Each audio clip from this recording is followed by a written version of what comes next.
Good day, ladies and gentlemen, and welcome to the Genasys Incorporated Fiscal Third Quarter 2025 conference call. All lines have been placed on a listen-only mode, and the floor will be open for questions and comments following the presentation. If you should require assistance throughout the conference, please press *0 on your telephone keypad to reach a live operator. At this time, it is my pleasure to turn the floor over to your host, Brian Alger, SVP of Senior Relations and Corporate Development. Sir, the floor is yours. Good afternoon. Welcome to Genasys' Fiscal 2025 Third Quarter Results Conference Call. I am Brian Alger, SVP Investor Relations and Corporate Development for Genasys. With me on the call today are Richard Danforth, our CEO, and Cassandra Monchion, the company's interim CFO. During today's call, management will make forward-looking statements regarding the company's plans, expectations, outlook, and future financial performance that may involve certain risks and uncertainties. The company's results may differ materially from the projections described in these forward-looking statements. Factors that might cause such differences and other potential risks and uncertainties can be found in the Risk Factors section of the company's Form 10-K for the fiscal year ended September 30th, 2024. Other than statements of historical facts, forward-looking statements made on this call are based only on the information and management's expectations as of today, August 14th, 2025. We explicitly disclaim any intent or obligation to update those forward-looking statements except as otherwise specifically stated. We will also discuss non-GAAP financial measures and operational metrics, including adjusted EBITDA, bookings, and backlog, which we believe provide helpful information to investors with respect to evaluating the company's performance. For a reconciliation of the adjusted EBITDA to GAAP financial metrics, please see the table in the press release issued by the company at the close of the market today. We consider bookings and backlog leading indicators of future revenues and use these metrics to support production planning. Bookings is an internal operational metric that measures the total dollar value of customer purchase orders executed in a given period, regardless of the timing of the related revenue recognition. Backlog is a measure of purchase orders received that are scheduled to ship within the next 12 months. Finally, a replay of this call will be available in approximately 4 hours through the Investor Relations page on the company's website. At this time, it's my pleasure to turn the call over to Genasys' CEO, Richard Danforth. Richard? Thank you, Brian, and welcome, everyone. Fiscal Q3 revenues reflect the first material impact of the Puerto Rico Early Warning System project. Total revenues were $9.9 million in the quarter, inclusive of $4.3 million from Puerto Rico. Our software pipeline is at an all-time high and is rapidly growing in response to our sales efforts and increased awareness of our offerings due to the LA fires, Signalgate, and more recently, the floods in Texas. International and domestic LRAD bookings continue to rebound, resulting in a growing 12-month backlog of business that, for Genasys as a whole, amounted to more than $60 million at the end of June.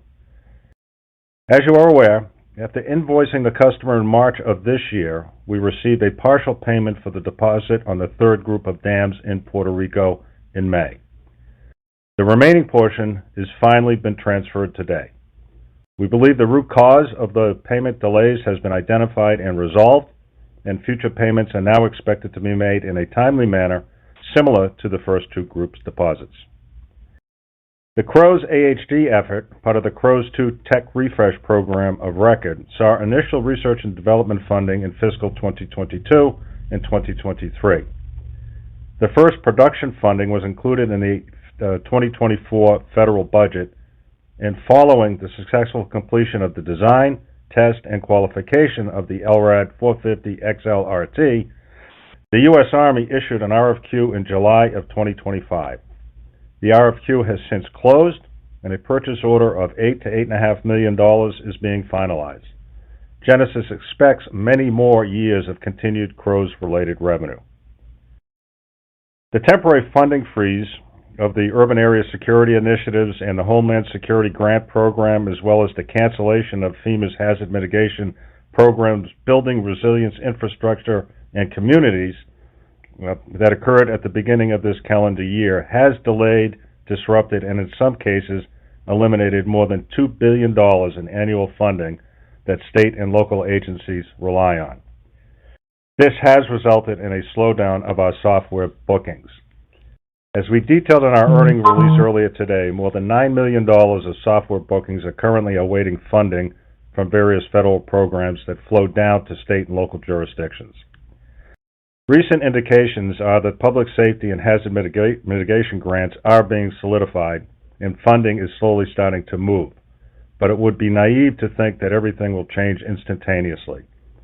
Acknowledging this reality, we have recently completed a number of actions to reduce our operating expense levels while maintaining a strong sales effort for Genasys Protect. Included in those actions was a targeted headcount reduction. We expect to save $2.5 million annually as a result of the actions taken.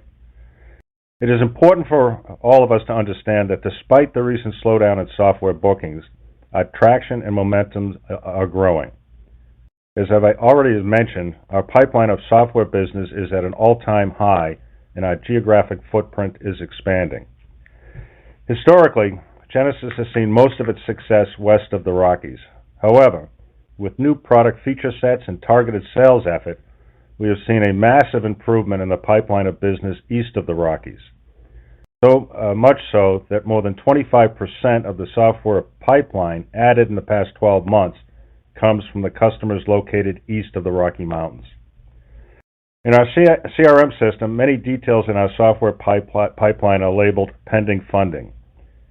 These deals range from cities within LA County looking for their own EVAC licenses to large regional emergency managers eager for precise zone-based solutions to even federal agencies interested in Genasys' unique and differentiated Genasys Protect. Though the recently reported top-line results don't reflect this activity, our deal count, diversity of customers, and increasing deal size gives us increasing confidence that Genasys Protect meets the market demands. I would now like to spend a little time detailing our progress in Puerto Rico. As you know, this is a $75 million contract with PREPA that is fully funded by FEMA. The project covers 37 dams across the island of Puerto Rico that have been broken down into 7 distinct groups. The first 2 groups, which have a total of roughly $17 million, are well underway. Within the first 2 groups, there are 9 dams. Each dam has unique sensor and communication equipment requirements. Across the first 2 groups, 58 poles, 69 solar panels, kits, 51 sensors, 35 cameras, and nearly 400 LRAD speakers will be installed. As of this week, construction is underway on all 9 dams, and essentially all of the equipment necessary to complete the installations for the first 2 groups is on the island. Moreover, sign-off on the first dam and the early warning system software has already been received. The significance of this acceptance cannot be overstated. The software and hardware development and integration is complete and operational on the first dam. The third group is the largest of the 7 groups, including installations at 10 dams with a value of $18 million to Genasys. Upon receipt of the remainder of the deposit, we will rapidly seek permits and finalize the production of the equipment and begin construction necessary to complete this group as quickly as possible. With Tropical Storm Erin tracking down towards Puerto Rico this week, we're reminded that the installation schedules are sometimes subject to forces outside our control. Thus far, the construction project has been going very well, and we are tracking very close to plan. There is no guarantee that the weather will continue to cooperate, but regardless, we aim to complete the installations across all 7 groups as quickly as possible. Whether it is natural disasters, geopolitical unrest, or macroeconomic change, a lot of uncertainties continue to arise around the world, which in many cases creates new and evolving opportunities for Genasys solutions. Genasys delivers products all over the world that save lives. From Africa to Singapore to Florida, Central Florida, Genasys software and hardware is making a difference in protecting lives throughout the world. We know that we have products that the market wants. Exiting the June quarter, Genasys has over $60 million in its 12-month backlog. This does not include the $650,000 of ARR associated with Puerto Rico, nor anything related to CROWS. While not a guarantee of outcome, the existing backlog and the growing pipeline of additional business provides us with confidence in the business and the strategic value of the company. In summary, fiscal 2025 has been challenging on a number of levels. However, with an extremely strong backlog, growing pipeline, and differentiated product portfolio, Genasys is in position to reap the rewards of its investments over the next several years. Now I will turn the call over to Cassandra to go through the financial outlook in greater detail. Cassandra? Good afternoon, everyone. In the third quarter of fiscal 2025, Genasys generated $9.9 million of revenues, up 42% sequentially and up 38% on a year-over-year basis. Hardware revenues grew approximately 50% year-over-year, reflecting the $4.3 million of revenue from the Puerto Rico project Richard already discussed. Total software revenues in the quarter grew 7% year-over-year, but was flat sequentially as the limited bookings were offset by our slight churn. Gross profit margins for June quarter came in at 26.3%, which is lower than both the prior year and the previous quarter. This decline is primarily due to the percentage of completion accounting applied to our initial revenues from Puerto Rico, a less favorable hardware mix, and higher tariff costs on certain imported components. As mentioned earlier in today's earnings release, we expect gross margins to improve as the Puerto Rico project progresses, owing to the delayed recognition of profits under the percentage of completion method. Operating expenses for the quarter came in at $8.5 million, down from $8.9 million in March of 2025 quarter, and $9.1 million in the same quarter last year. This year-over-year and sequential improvement reflects our continued focus on cost discipline and the absence of certain legal and professional service fees. In light of the dynamics Richard just outlined in our software business, we've recently completed a set of targeted cost reductions. These are expected to reduce our annualized operating expenses by $2.5 million, beginning in the first quarter of fiscal 2026. As part of these actions, we made the difficult decision to reduce headcount by 19 full-time employees, including 10 in Spain. On a GAAP basis, our third fiscal quarter operating loss was $5.9 million, compared to a loss of $5.4 million in the prior year quarter and a loss of $6.3 million in the March 2025 quarter. Adjusted EBITDA, which excludes non-cash stock compensation, was a negative $4.8 million, a sequential improvement from the negative $5.1 million in the second quarter of fiscal 2025, but down slightly from the negative $4.4 million in June of 2024 quarter. GAAP net loss in this financial year's third quarter was $6.5 million, which compares to last year's third quarter net loss of $6.7 million and last quarter's $6.1 million net loss. Cash and cash equivalents and marketable securities at the end of June quarter totaled $5.5 million, down sequentially from $7.2 million on March 31st, 2024. During the third fiscal quarter, cash used in operating activities was $5.9 million, which included a $750,000 use of cash resulting from changes in operating assets and liabilities. To help offset the impact of our net loss and working capital shifts, we secured $4 million through the first amendment to our term loan, finalized just ahead of our last earnings call. Looking forward, in the fiscal fourth quarter, we anticipate a significant increase in both revenue and profit contributions from Puerto Rico. While some variables remain, we continue to project $15 to $20 million in total revenues from Puerto Rico for fiscal 2025. Additionally, we expect to report improving gross margins with operating expenses remaining consistent with those from the third quarter. Factoring in our installation schedule in Puerto Rico, the remaining LRAD backlog, and our software ARR of $8.7 million, we ended June 2025 with a 12-month backlog totaling $61 million. This positions us well for continued momentum heading into the next fiscal year. Now we would like to open up the call for Q&A. Operator? Thank you. The floor is now open for questions. If you do have a question, please press star 1 on your telephone keypad at this time. If your question has been answered, you can remove yourself from the queue by pressing 1. And our first question comes from Scott Searle from Roth Capital. Go ahead, Scott. Hey, good afternoon. Thanks for taking the questions. Maybe to dive right in on PREPA, Richard, it sounds like now we'll finally start to get some revenue recognition that goes along with it. Could you give us some high-level thoughts in terms of gross margins as we look out, into the September quarter and beyond? We've had, I think, 0% gross margins in the first 2 quarters of the early PREPA rev. Could you remind us what gross margins look like over the course of the $75 million contract and what we should be expecting over the next quarter or two? And along with that, maybe help us understand cash flow from operations with the give and takes of inflows as we move into the Group 3 and some more payments on that front.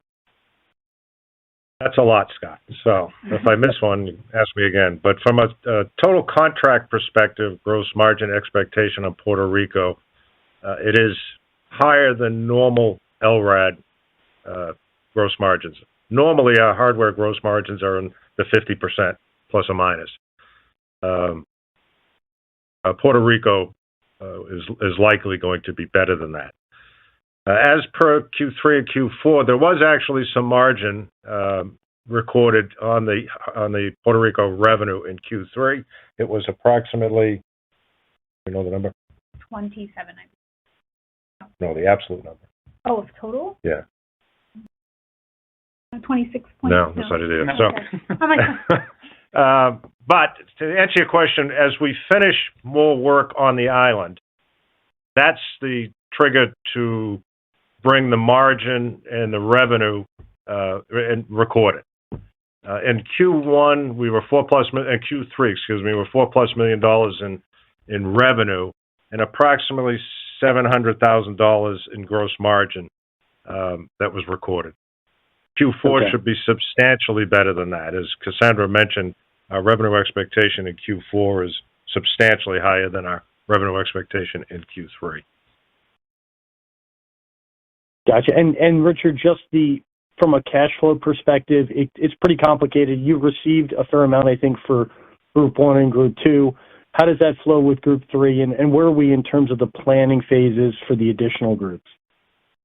All 3 groups, planning, engineering is done. The first 2 groups, as I said in my remarks, represent 9 dams, and construction is in process on all 9.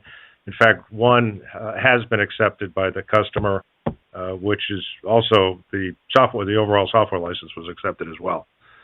The 3rd group, we just received today the wire for the balance of the deposit they owed us.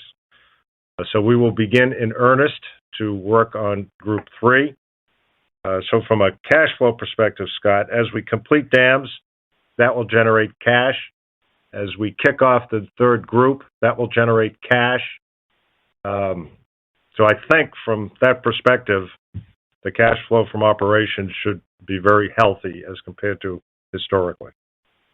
And just as a reminder, Scott and others on the call, the way the contract was originally written and is being executed, the customer will be paying us 60% of each group's value up front as a deposit. And that's obviously what we just received the final payment on, or at least we got notice of today.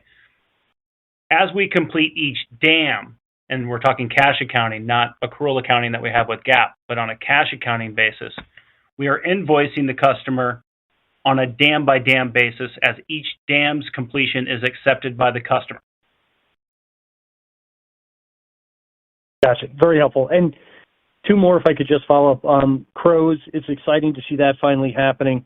Could you, what is the outlook in terms of the September quarter? Will some revenue from CROWS and that initial award potentially sneak into the September quarter?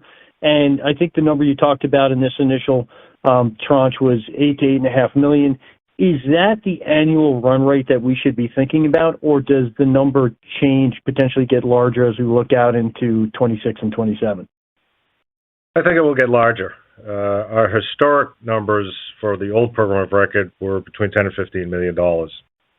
As to the question regarding the revenue expectations for the fourth quarter, I think you're going to see the CROWS revenue in our fiscal 26 first half. Gotcha. And lastly, just, from a macro standpoint, in terms of federal budgets, the impact that that's pushing down onto local municipalities and spending, certainly it seems like it slowed up the first half of this year, and it doesn't seem like you're forecasting any sort of a major recovery on that front. But I'm wondering, is there a steady state level of business we should be thinking about that's relatively immune to federal funding and those sources that have been constrained? Thanks.